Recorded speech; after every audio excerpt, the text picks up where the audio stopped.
karena industri alas kaki di Indonesia itu memang mayoritas didominasi oleh industri orientasi ekspor ya. Kemudian tujuan ekspor kita itu adalah 34% ke Amerika dan 25% ke EU ya. Jadi situasi ekonomi di US dan EU itu mengakibatkan demand-nya menurun.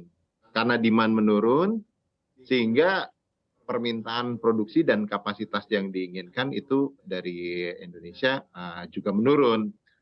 Memang kita ini untuk ekspor nasional ini sampai bulan Agustus kelihatan masih bertumbuh, tapi biasanya industri alas kaki itu kita menerima order itu 3 atau 4 bulan di muka, sehingga sekarang menyelesaikan season sebelumnya, sehingga tapi proyeksi daripada forecast untuk 3-4 bulan ke depan itu sudah terlihat menurun. Ya. Oke, baik. Sebetulnya beberapa bulan sebelumnya, apakah Anda juga sudah melihat begitu sebetulnya ada penurunan demand dari industri sepatu? Sudah, dari buyer-buyer yang memesan itu sudah memperkirakan mereka akan mengurangi dulu permintaannya karena inventory di negara mereka masih tinggi, sehingga order yang berikutnya mereka akan mengurangi. Jadi ini bukan kita mengasumsi sendiri, tapi memang karena permintaan 3-4 bulan ke depan itu sudah terlihat ada penurunan. Gitu. Oke, baik. Nah ini kalau kita lihat ke depannya, sebetulnya untuk order ke depan ini masih berapa banyak, Pak Budiarto? Apakah memang sepi, tidak ada orderan di luar, atau justru masih ada tapi justru menyusut untuk volumenya? Volume globalnya itu menyusut ya, volume global menyusut. Jadi tentunya negara produsen alas kaki itu bukan hanya kita ya. Jadi termasuk di negara lain itu juga mengalami penurunan. Jadi karena global demand-nya itu menurun ya. Ya itu yang situasinya tapi masih sangat dinamis ya. Karena ini kan tergantung juga situasi ekonomi global seperti apa. Jadi yang terlihat adalah 3-4 bulan ke depan, kemudian juga sampai semester pertama diperkirakan itu masih akan mengalami penurunan. Ya, mudah-mudahan ya bisa segera membaik. Tapi mungkin kalau proyeksi daripada buyer-buyer di luar itu mungkin bisa sampai akhir tahun 2023 ya. Jadi situasi permintaan ini menurun gitu.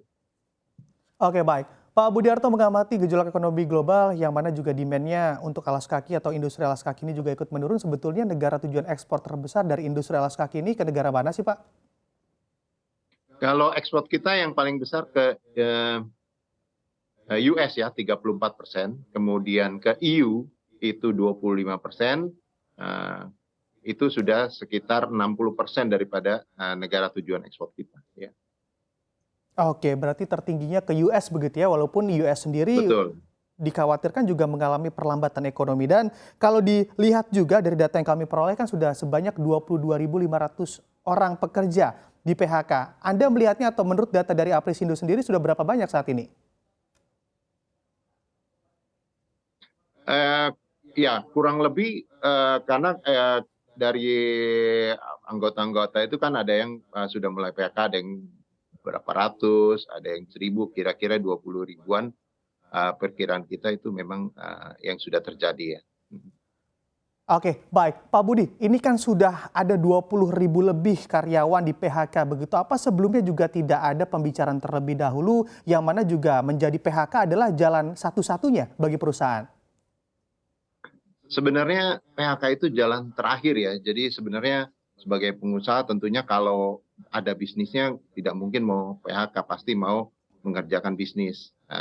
Kemudian juga kalau bisa dicari jalan lain,